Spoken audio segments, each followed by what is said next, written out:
Hey there, welcome to today's video where we're diving into a pretty common problem that many of us can face when dealing with RAID arrays. Our scenario involves running a Linux software RAID 5 undergoing a reshape with multiple disconnected drives, leaving the array in a state where recovery seems daunting. But fret not, we have some interesting solutions up our sleeves to tackle this complex issue.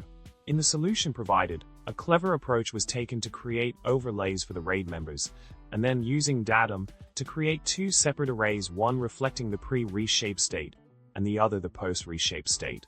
By carefully considering the data offset and using mdadm setup to stitch together both arrays at the crossover point, a successful recovery was achieved. It's all about strategically combining the intact sections from both arrays to reconstruct the complete picture. With plenty of valid pre-reshape data available, a cautious adjustment of the reported reshape position was made to ensure a seamless merge of the arrays. The process may take some time and effort, but the end result justifies the means. So if you ever find yourself in a similar RAID array conundrum, remember this innovative method that salvaged crucial data and brought the array back to life. And that's a wrap for today. I hope you found this video helpful and insightful. If you enjoyed it, don't forget to hit the subscribe button, give us a thumbs up, and share your thoughts in the comments below.